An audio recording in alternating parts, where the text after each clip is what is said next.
We are talking Georgia Bulldogs here at Mark Rogers TV on a Wednesday night at 7 o'clock Eastern Time, and we're talking about the Bulldogs, and we're doing it live. So we invite your comments and questions and your suggestions here, always on college football, but specifically about the Dogs. And we've got Savannah Lee Richardson on the line from Bulldog Illustrated. And we want to let you know that, again, please respond to our mailing list. So we're going to have a mailing that's going to go out each week during the college football season, every Monday. So please join our mailing list. So send your email and also send your name to MarkRogersTV at Gmail. So here's the deal. You get my email, I get your email, and then I send you a mailing each and every Monday with my take on college football, what's going on with the channel, and some fun facts as well. So we'll continue to build the mailing list, and that will start the week 1 of the college football season. And also, if you look down at the description section of any of the videos, you will see 3 links, and all 3 of those links go to Amazon. Now, don't worry or don't be concerned with what the product is on the link. If you could please use the link to buy anything that you do on Amazon, any shopping that you do on Amazon, just use one of those links. Those are college football merchandise. You don't need to do that if you're going online to buy whatever you're going to buy. Please use the links, and that will help drive the channel as well. Now let's talk some Georgia football. We got Savannah Lee Richardson on the line with Bulldog Illustrated. Savannah, how you doing tonight? Good. Got the day off. Took the Georgia team had their first day off for the new rules and stuff. So it's nice to have a day off after going nonstop since last Friday. But we're good. We're excited. I'm ready for it. We have 24 days, and so not counting down or anything like that. But it's exciting times, and it's the buzz in Athens is finally starting to be back surrounding football. All the kids are coming back this week, and it's just exciting. I know I said exciting like 7 times, but it is. And who are the Dogs playing in week 1? Austin P at 3:30, I think. Mm-hmm. And you know what the Austin P chant is, don't you? I actually don't. I haven't quite gotten to the whole prepping for the game and stuff yet. Okay, I'll give it to you.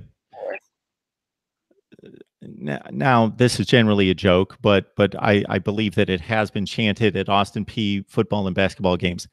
Let's go P. Let's go P. Oh my goodness! I think that's it. That's terrible. Bless them. Aren't they the Generals? Are they the Generals? I don't know. My football knowledge just stops a few pegs above Austin P. We'll talk about the Bulldogs instead. Let's do that. Okay. So full pad practice starting yesterday or today? Yesterday. We had our first full padded practice yesterday in the indoor athletic facility. A storm brought up some lightning, and so they had to move everything inside. They actually did half of it in the indoor athletic facility, and then the rest of it after the media and everybody left. Got to do the rest of it outside, but lots of good stuff happening. Got to see some wild dog action. James Cook playing around where Miko Hardman was used last year a little bit, so that was interesting to see a true freshman taking in that role. Justin Fields, Jake Fromm throwing bombs all day long, and then the defense just seems to be light years ahead of where a lot of people think that they should be. So it's fun. My mind is almost like, I hate to say my mind's blown, but it's just intriguing and interesting to see how much talent is at Georgia now. Everybody was worried about how, we're losing so many people and stuff, but at the same time, these 4 and 5-star kids that have come in from the 2018 class have just taken the playbook and taken what all these players and now coaches have really taught them this summer and just ran with it. And there's so many freshmen that are already making names for themselves. Tyson Campbell is one of them, Brenton Cox, Adam Anderson, just on the defense, not even mentioning the offensive side of things. So, Savannah, what did you call that? Wild dog practice? What is that? Well, that's kind of like the Wildcat, or whatever it's called. Oh, okay. It's a Wildcat. Yeah. It's a Wildcat, but you can say the Wildcat because you're dogs, so you go with the wild dog. Yeah. All right. Is that that's DeAndre Swift or another running back taking the direct snaps from center and taking off? Mm-hmm. Yep. James Cook was doing a lot of it yesterday.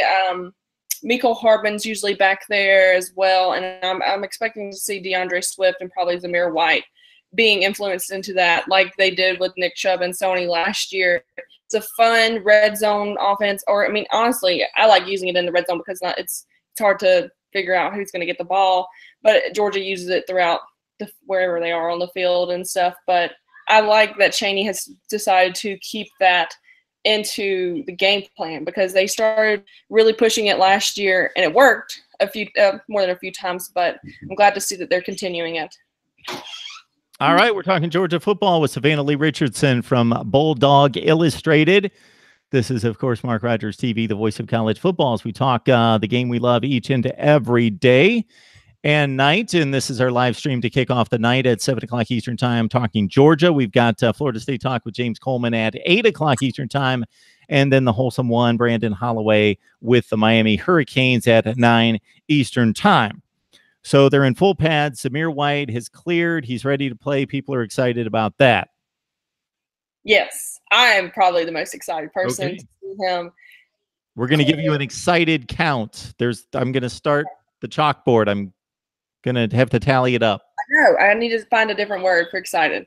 I'm pumped up for him. Pumped up. There we go. The kid is probably the most dynamic running back. That he's like one of those kids that come around every 30 years. I mean, he runs like Herschel Walker, and I hate comparing because every Georgia fan compares every running back in each class to Herschel Walker this and Herschel Walker that. But this kid has the it factor. He can run the ball, he can catch the ball, he blocks well, and I'm so happy to see him cleared and ready to go. I think I actually mentioned on your show back in the spring that I expected him to be ready day one. He is ready day one, and I still to this day don't think that knee injury was as severe as a lot of people made it out to be. I think he just needs to be conditioned a little bit. You know, being held back a lot of the spring, his conditioning is not as far along as Elijah Holyfield and stuff. But once he gets conditioned, I'm expecting big things from him. I mean, I'll make a prediction now. I think he breaks records by the time he leaves Georgia. And not just Nick Chubb's record. I think he can either touch Herschel Walker's record or maybe even surpass it. That's how good I expect that kid to be. So Herschel Walker played 3 years. I've got to think that he gained about 16 to 1,900 yards per season. He's around 5,000 yards or so, something in that range. Yeah, I think something like that. I'm not exactly sure the exact number, but it's crazy to think of what he did in 3 years. And to be honest, Zamir White might do it in 3 years because there's not many kids like Nick Chubb or Sony Michel that decide to stay all 4. And I don't know that Nick Chubb would have stayed if he didn't get hurt. So he's got 3 years to do it. I think he can do it. And I think DeAndre Swift's going to be up there as well. But Zamir White, I like watching his film like at least once a week, because I always get somebody like, is he that good? Do you really think he's that good? And I'm like, yes, he is that good. And I know it's just high school ball and he hasn't played against an SEC defense or anything, but the kid has it. I mean, it's hard to describe. They already comparing him to Todd Gurley, but that's when Todd Gurley was in college, how good he is. And so it's just, I'm ready to see him. One of the season, Savannah, why don't you think of a good wager that we can lay on the line? And I'll take Herschel Walker and you take Zamir White, and it's going to be a 3 or 4 year bet. And I'll take Herschel Walker. I'm going to stay with the record there at Georgia. Okay. So wager like money wise, what I mean, or I'm not a gambler, so I don't really. I think he breaks it. I think he breaks it. Treat me to a Georgia football game or something, but yeah, I'm not doing the math here because this year number one for Zamir White, regardless of how well he plays, he's got DeAndre Swift in front of him. That's something Herschel Walker didn't have to deal with. Yeah, of course. I mean, back in the 80s, they only had, one premier back, but Georgia has shown that they can have 2 premier backs go for over 1,000 yards. And they did it last year with Nick Chubb and Sony Michel. And I think that's what's going to happen this season with DeAndre Swift and Zamir White. They're going to probably get 14 to 15 carries apiece, but Georgia's offensive line is just light years ahead, not light years, but they're going to be just as good as they were last year, if not better. I mean, Isaiah Wilson has been practicing at that right tackle position, and it's just humongous guys and humongous talent that Georgia didn't have with Todd Gurley and Keith Marshall and all those guys. And even with Nick Chubb and Sony Michel, if Nick Chubb and Sony Michel had this offensive line, there's no telling what kind of numbers that they would put up. But I think 14, 15 carries a game for DeAndre Swift and Zamir White, and I think both of them probably will end up averaging about 7 or 8 yards a carry, just sheer alone because of how good this offensive line is going to be. Okay, we love the Georgia football talk. We've got Savannah Lee Richardson on the line with Bulldog Illustrated. She's had a practice checking out the dogs, and would also let you know that for the rest of the night, we'll be online talking the SEC first and foremost here with Georgia at 7 o'clock, and then at 8 o'clock, James Coleman, Gridiron Now, Florida State. 9 o'clock, the Wholesome One, Brandon Holloway with the Miami Hurricanes, and so those will be separate feeds that we'll send out, so please check those out, and the link will be on its way after our discussion here.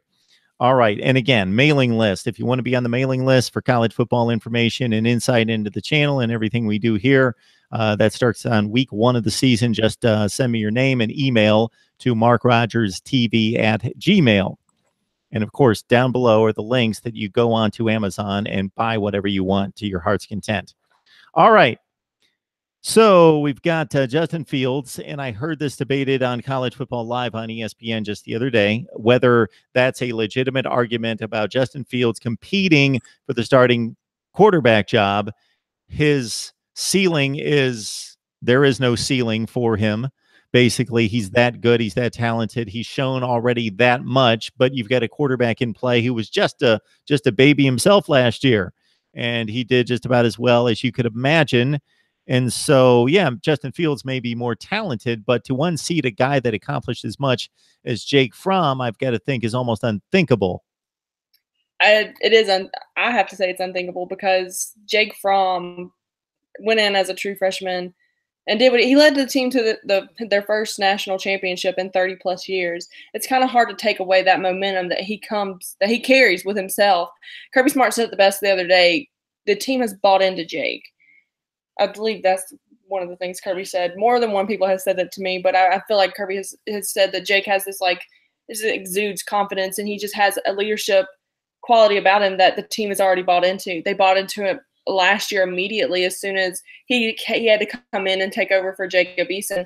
Now, Justin Fields, I mean, he is phenomenal. He's just a freak athlete. Like you said, there's no ceiling, and there's no telling what that kid can do. Riley Ridley, we talked to him the other day, and he's like, it's kind of hard to pick and choose which one because they're both so good and they both care about the wide receivers as a unit and want to do what's best for them and stuff. So he's like, I like both of them, so either way. But Jake Fromm, in my opinion, keeps his starting job. He makes too good of decisions. He's so smart with the way he runs a game, and not alone. He's a talent. He's a 5-star quarterback as well. So people, a lot of times, not that people forget, but they do because Justin Fields is so good. I mean, of course, Justin Fields is going to probably have his own package and stuff, and he's going to play in the games. There's no way that I don't think he'll get redshirted. If he gets redshirted, it'll be like no Sean Marino all over again. But we'll see him play, but I think Jake Fromm gets the start every single game until he proves that he doesn't need to be the starter, and I don't know that that will happen until he decides to leave. All right, folks, we'll be here till about 10 o'clock Eastern time talking Georgia, Florida State, and Miami here at Mark Rogers TV, the voice of college football. If you're coming across my channel for the very first time, or maybe you've checked out a few videos, this is your stop for college football. Yes, there's some other really good sites out there, good channels. Certainly check those out as well. But here we bring on the best bloggers, broadcasters, and writers in the nation, and including analysis from myself. We're doing schedule rankings right now. I didn't let you know this, Savannah, but Georgia does have the weakest, easiest schedule in the SEC. I mean, hands down, I agree. Okay. Every week should be not a walk in the park for Georgia, but Georgia should be able to establish game plans and beat teams, not easily, but by a touchdown, or at least they should handle games. There's, like I said the last time, there's about 3 games that I'm worried about. But if Georgia can continue to develop every week and continue getting better every week, and that offensive line and that defensive line progress every week like they did last season, I don't know that Georgia's not going to go into the SEC championship undefeated. All right, folks, check out the links below in the description section, and you take those, and you don't have to buy the products. You just shop on Amazon, and you help out the channel. And also the mailing list, just send your email and your name to MarkRogersTV@gmail. Okay, I'm going to run through the chat and see what we've got for you, Savannah. You ready? I'm ready. Okay. I'm so ready. Poppy JT wants to know what's up with Jake Fromm's hand. That does not seem to be a problem at all. The opening press conference from Kirby Smart said he had a small splint or some kind of small brace like thing on his hand, but it shouldn't be anything. He's fine. He's playing. He does not show like it hurts him or anything like that. So no issues there. This is one big hi to everyone on the live chat. I'm not going to run down the list, but appreciate you guys jumping on board. Always appreciated that you joined the live chat and join the discussion here. This is what we do: discussion, debate, analysis here at Mark Rogers TV. All right, let's see. It is the governor. Somebody questioned the generals, the governors. Austin P. I've got a debate going here with Austin P. One says governors, one says generals. We'll not worry about it. Okay. Then we've got Dondre. He's a big Clemson fan. He's wanting to know if you consider Clemson and Georgia a rival, or he's just asking everyone in the chat. I know that you've touted this game and want this game to be played. Yeah. I guess a lot of Georgia fans, I know a lot of Georgia fans consider rivalry. I don't. I mean, we've played them, maybe 4 times. And the last 2 times that we played them, I remember, I don't consider it a rivalry. We don't play each other enough now. I know it was back in the 80s, but I would love for that rivalry to be reborn. I think it would be, like I said the last time, it'd be a great way to boost strength of schedules for both teams. And it's a win-win situation. Any way you look at it, I would love to play Clemson every year. I think it would be awesome. And but yeah, I don't think it's a rivalry yet. I think that they're in the works of making it a rivalry again, but it's not there yet. Too bad 28 mentions that they had a home and home recently. I remember those 2 games. Savannah remembers them better than I do. It was like 2011 and 12 and 13, something in that range. I know Todd Gurley was, so yeah, something around that range. I don't remember the exact days, but I remember just Todd Gurley running all over Clemson's defense. But they were both good games. Yes, very good. I don't remember who won. I think they split, didn't they? Yeah. Georgia won the latest time that we played them, though. I do remember that one. Savage Dogs tells us that Clemson and Georgia are in talks for 2021 and 22. Yeah, I've been reading some headlines, and then I've clicked on a few links talking about how it's been in the works to get Clemson and Georgia that home and home, and then at a neutral site.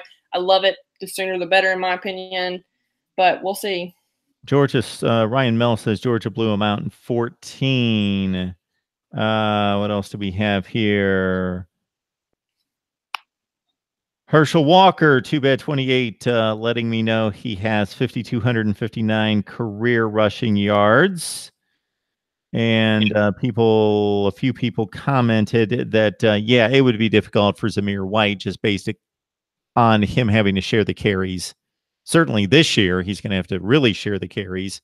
And then going forward, he may be the main man, but it's just a different dynamic with a different approach and different personnel, with Herschel Walker being the guy. Hardly anybody else carried the ball ever, and he ran it like a horse constantly. Well, people fail to realize that both Nick Chubb and Sonny Michel ran for 1,000 yards each last season.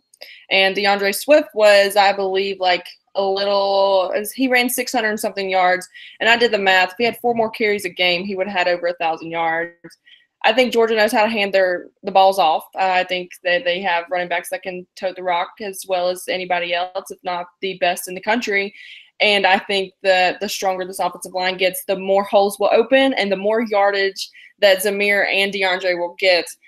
I'm making a bold prediction. I think the way that Zamir White runs is he's a special kid, and it's kind of hard to not have high expectations for someone that special. I will say this, watching, like I told you earlier, I watch his film, I try to watch it once a week just so I can keep up to date on, what he looks like and stuff. But in my opinion, he looks like, even looking at a picture of him, he looks like Bo Jackson and Herschel Walker had a kid together. I know that's kind of crazy to say, but just glancing at him, if you glance at a picture of his face, it's just kind of oh, snap. And then the way he runs too, it's very powerful, very strong. And I hope he's the rebirth of Herschel. All Georgia fans have been, every year I hear all the time, oh, he's so-and-so the next Herschel Walker. Well, this kid could very well do it. And I know that's a high expectation. That's a really bold prediction. But at the same time, the kid ran for 7,000 career yards in high school, and that's almost unheard of. 119 rushing touchdowns. I think last year alone he averaged 14 1-point yards a carry. I mean, crazy numbers, different competition. So somebody noted here that Herschel Walker never scored a touchdown against Clemson. I can't verify that. In 2014, Georgia won 45-21. That was the first game of the season. That Georgia team went 10-3. Clemson went 10-3. First game of the 13 season, Clemson won at 38-35. The Bulldogs finished 8-5, and Clemson went 11-2. Then I think we need to go way back before we're going to find another Georgia-Clemson game. Oh, Georgia and Clemson. Wow, I don't see them playing. Whoa. 2003, 2000. Yes, they played in 2003. Georgia won 30-0. Yep. They were 11-3 that year. Clemson went 9-4. They played in 2002, and Georgia won 31-28. That's a Georgia team that went 13-1, won the SEC. Clemson went 7-6. So you got to go back to 2004 before that most previous series, and I want to go back to the Herschel Walker days. If there aren't any other games in between, I don't see any. So anyway, I'm going to skip back to 1980. So I know that they had the famous game in which Lindsey Scott scored a touchdown from like 90 yards out to beat Clemson when it looked like all was lost to march on to the national championship. I get the game right here. September 20th, 1980. Georgia won 20-16. Again, Lindsey Scott scored from like 92 yards out from Buck Bellew to win the game. And famous call from whoever the Georgia announcer was. Larry Munson. Who was it? Larry Munson. Larry Munson. That's right. Lindsey Scott. Of course I know that. Yeah, across the middle. Buck Bellew. Yep. Georgia, 12-0 national champions, and Clemson finished 6-5. They played the next year, and Clemson won 13-3. Georgia finished 10-2. And, of course, they traded national championships, so Clemson won the national title the next year in 81.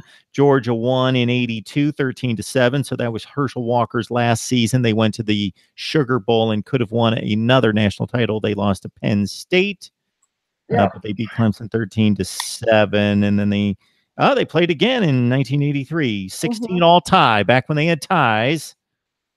And then we've got a Georgia win, 26-23 in 84. So they were playing every year here. 85 they played. Georgia won 20-13. That Georgia team went 7-3-2. I remember that very well. They tied a bowl game too. They had 2 ties in the season. Just really weird stuff to think about now. Clemson beat them in 86, 31-28. And they played in 87. They were playing every year. Clemson won 21-20 in 1987. All these games are close. And they must have stopped playing right there, 1987, as the last Clemson-Georgia game. And, of course, like we say, they split 2 games here in 2013 and 14. It's a game that you can't play every year because you got to play Georgia Tech. But I think it should be played more often than it is. I agree, for sure. And that 2014 game, it was Deshaun Watson's freshman year, and he actually came in for a few times during that game. And in all honesty, just being a college football fan and a college football person that really loves the game, if he would have probably stayed in that ball game and Dabo didn't pull him out, he probably would have beat Georgia. They probably would have beaten Georgia, but they didn't, and Georgia won. So the Herschel Walker comment, courtesy Clemson alum 98.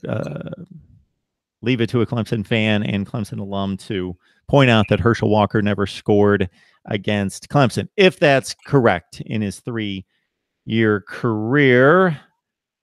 Orsinus Orca 78 with the best comment of the show, just saying basically great show. Okay, what else do we got on here? I will sift through the comments while we set you up for freshmen. So the recruiting class has been amazing. The recruiting classes that are being put together for 19 and 20, those are amazing. It's just a wealth of riches, an embarrassment of riches. So what do you see out of the freshmen right now? Well, of course, you have Zamir White. Of course, you know that's the big freshman. But you also have James Cook, who has come in late this summer and really taken over. I mentioned earlier about the Wild Dog stuff, and he's actually been. I've seen him being taking carries or taking reps at, I would say, third position. We don't really know what the depth chart looks like until probably that first game where they'll give us a rough draft of a depth chart where he has like Kirby Smart will do like so and so and so and so, or this guy on the depth chart. So he never really gives a final depth chart.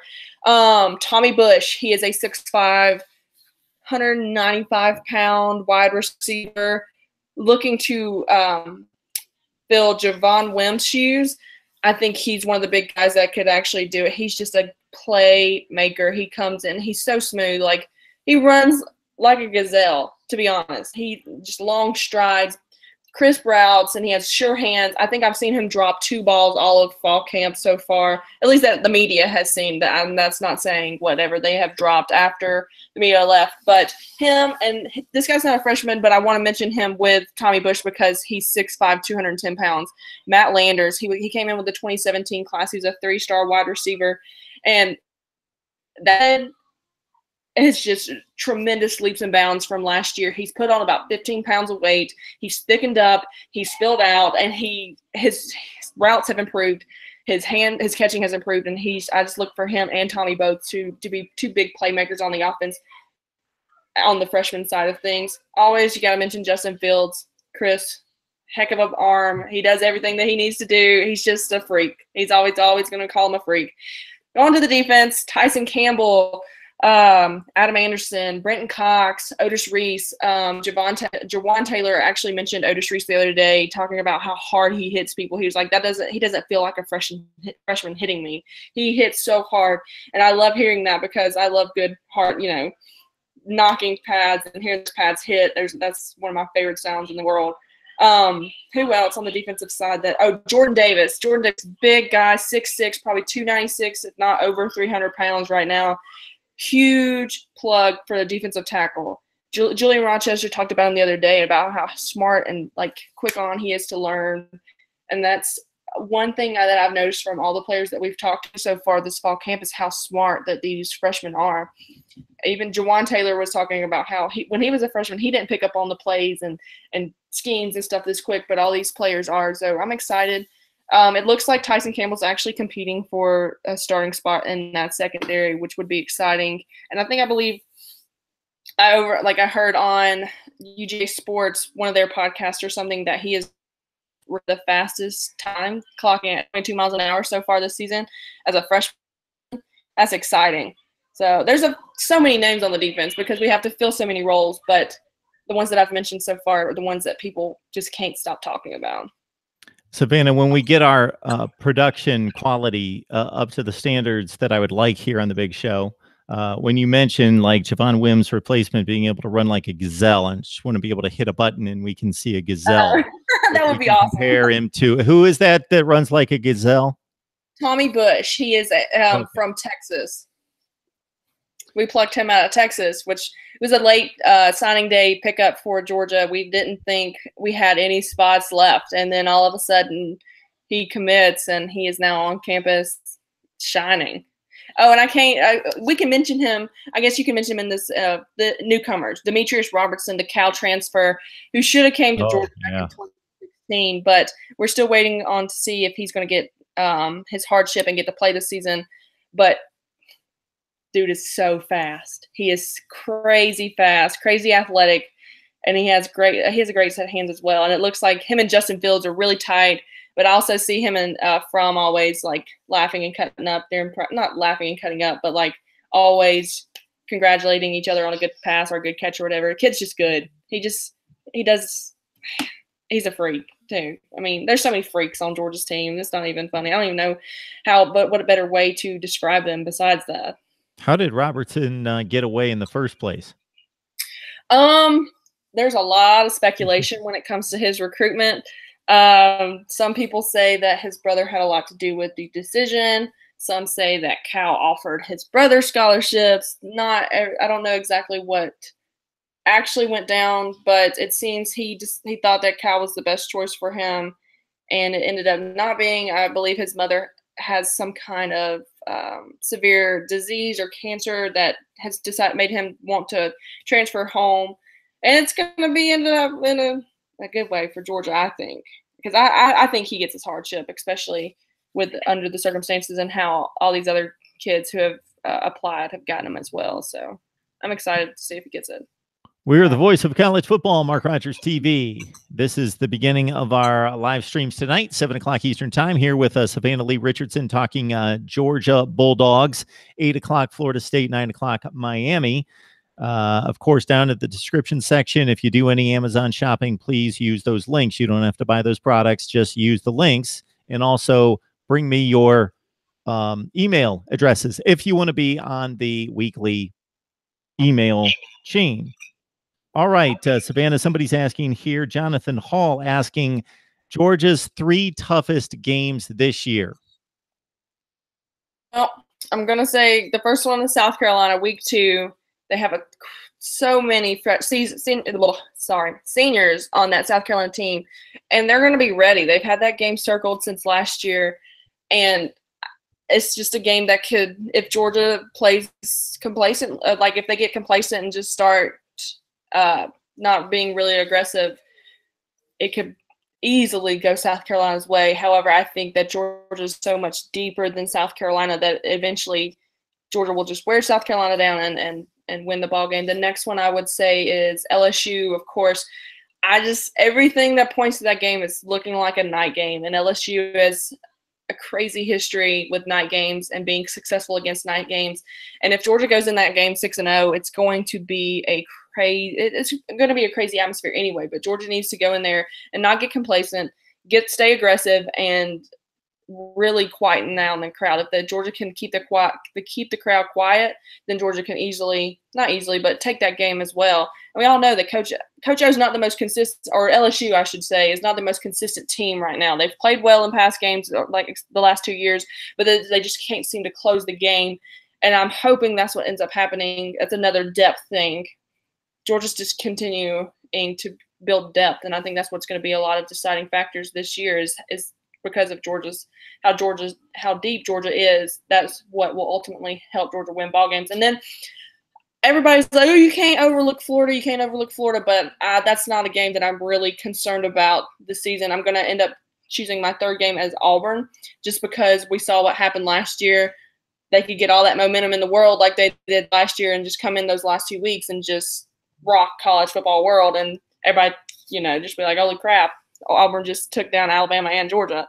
So those are my 3 games for sure.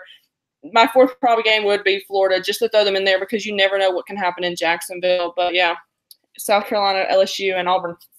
Savage Dogs doesn't think D-Rob will play this season. I mean, that's fine. That's everybody's opinion. If that's the case, then we'll get him for 2 seasons after that. And it's just all that's going to do is add fuel to the fire because you're adding Dominic Blaylock and Jaden Hazelwood, who are in the 2019 class coming in. That's 3 5-star guys right there that are going to blow up at Georgia. I think he does. I just, I'm not exactly sure about what the disease is with his mother, but it's kind of hard to give all these other kids hardship waivers. And then you have a kid whose mom, I believe, has an illness that could eventually take her life. And so it'd be kind of hard to take that away from a kid. But we'll see. I hope he does anyway. It'll be almost unfair for a lot of teams playing against Georgia if they have Terry Godwin, Riley Ridley, and Demetrius Robertson, not to mention Mecole Hardman lining up. Georgia Talk with Savannah Lee Richardson from Bulldog Illustrated. And we've got Miami and Florida State coming up at 8 and 9 o'clock Eastern time. Please join Savannah at Bulldog Illustrated for the best in Georgia football coverage. What have you been working on lately? So if somebody jumps on the site on Bulldog Illustrated or really anywhere else, because I know that, Savannah, you've worked at you just finished up an internship. I saw an article that you did on the Atlanta Falcons. So anything else that you've got out there? Yeah, I did an internship with Intercom Radio this summer with 929 The Game. It's the hub for Falcons, Atlanta United, and Hawks. That's the radio stations that do the play-by-play for those three teams. I did a lot of coverage for training camp and everything. So there's practice reports on the Falcons for me. And then most recently, it's going to be mostly football recruiting, who's going to commit next. I do a recruiting article about either two prospects that Georgia's considering, or it's like a class prediction or 3 potential pickups and stuff, but mostly UJ football, doing player interviews, and then practice reports. Practice reports are probably my favorite because I love the X's and O's. I love watching drills. I love seeing players develop. So I'm doing a little bit of everything right now, but I'm always open to having more fun, like doing stuff like this. I love doing stuff like this with you. And but yeah, I'm all over Twitter. Follow me on Twitter at Georgia Princess, GA Princess 07. And come talk with me. I love debating college football. So Savannah, it can't all be good there in Athens. So you do have a great situation. You just came within a play of winning the national championship. You did win the SEC. You've got that over Bama. You did win the conference. You have the #1 high school quarterback recruit in the nation, and he might be ready to play in college. And if he was going just about anywhere else, a number of places, he would be on the field. You've got a veteran quarterback who proved himself. You've got freaks all over the football field on both sides of the ball, but you've got a young team. And so what would be any concern, if you can pinpoint a concern or two? The secondary is a big concern in my opinion. There's 2 guys back there that have experience, especially starting experience, J.R. Reed and DeAndre Baker.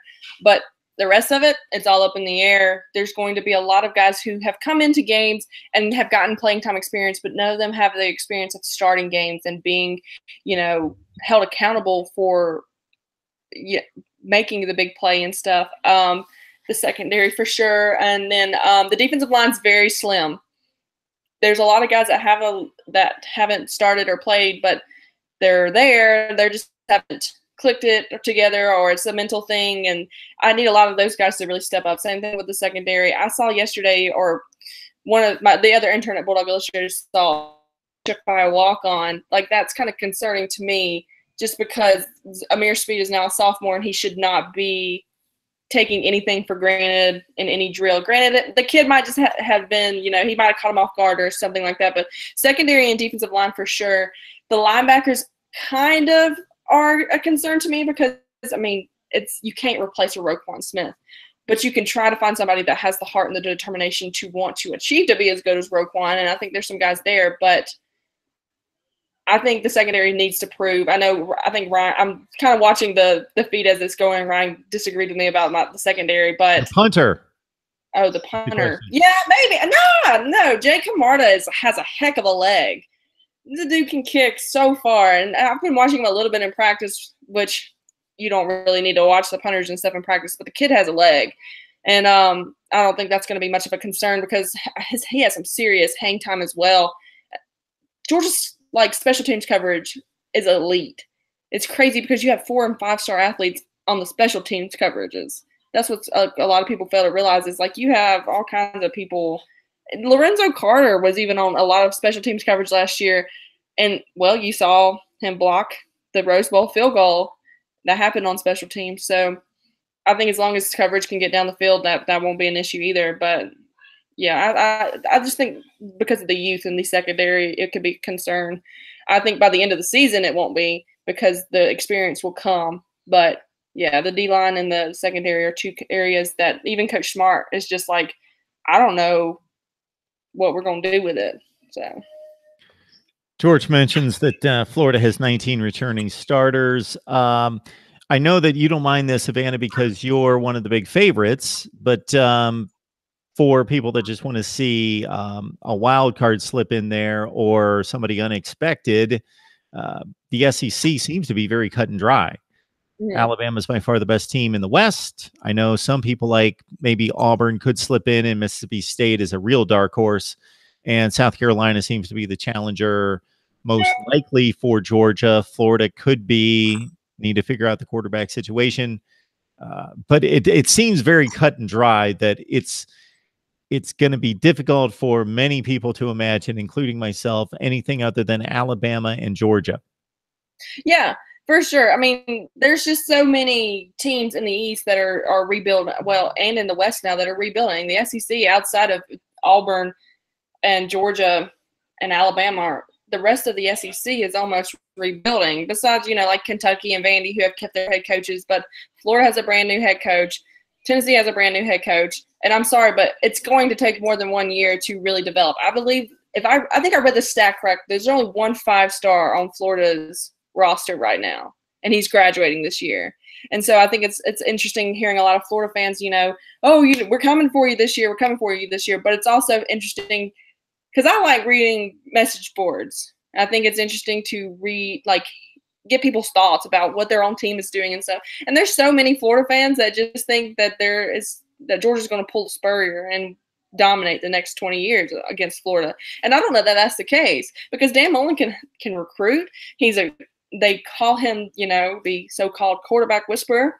And I think he can probably make Florida back to what they were not so long ago. And it could be Georgia and Florida in the SEC East, just like it's Auburn and Alabama in the SEC West. But a lot of people also have high hopes on Jimbo Fisher and Texas A&M. That's going to be something that I want to watch out for just because Texas A&M, I mean, you have so much money out there. There's no reason why Texas A&M should not be competing every single year, especially as talented as Texas is with recruits. I mean, it's like California, Georgia, and Texas as like the 3 state country when it comes to recruiting, and then Florida probably at number 4. And so there's no reason why Texas A&M should not be in the race every single year in the West. So I think it's fun. I think there's a lot of turnover. I think it could go a lot of different ways. I think Tennessee could probably in the next 5 years shock some people if Pruitt can keep it together and continue to recruit well. But 5 years? It's going to take 5 years? I don't know. I'm just like, that was just the first number that popped into my head. They were a train wreck at the end of last season because of injuries and because we knew Butch Jones was leaving. I don't think Tennessee's that bad. I don't think they're going to contend in the East or anything, but I expect them to win 2 or 3 SEC games and most likely get to a bowl game. Go 6-6, get to a bowl game. Maybe they only win 5, but they're not going to. They're better than Vanderbilt, and they have a better roster than Kentucky. I don't know if they're going to exceed Kentucky in the standings this year. I know it's going to be a rough first year, but I just don't. I don't know that anybody at a school like Tennessee is going to get 5 years to turn it around. I know the 5 years. It was the first number. I should have been, 3 to 5 years, I should say. But for sure, I mean, I think Tennessee could definitely end up winning more than. I hope they don't go winless in the SEC, even though whenever I'm not being a journalist and I get to be a biased Georgia fan, I love throwing that stat at Tennessee people who try to talk about football to me and then they try to trash dogs. I'm like, you went winless in the SEC. Vandy beat you. So I think the goal for them this year is to beat Vandy and then to try to beat another SEC team. And I think it could definitely happen. I want Tennessee to be competitive. I want the SEC East to be all the way around competitive because then it makes Georgia look better when Georgia beats them. Yeah, I think they'll win 2 in the SEC, maybe 3.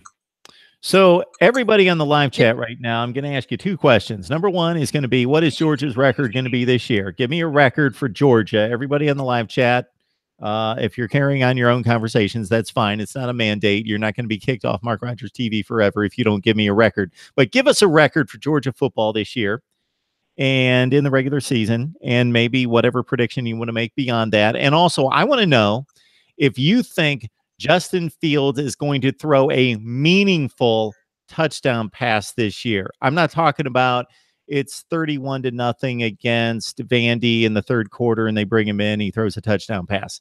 No, I'm talking about a meaningful. Is he going to get meaningful playing time this season in a game that's on the line? Justin Fields, and also the Georgia record out of everybody on the chat. Got Savannah Lee Richardson on the line from Bulldog Illustrated. We're talking Georgia football, of course. We've got to talk Georgia because they are the reigning SEC champions and within that close. And Savannah probably can't wait till they get back on the field so she can put that back in her distant memory. Oh, that's been a distant memory since day 1 of fall camp. Yeah, I usually try to take whatever happened the season before and put it behind when fall camp starts. It's a new season, it's a new year, and we're 0-0.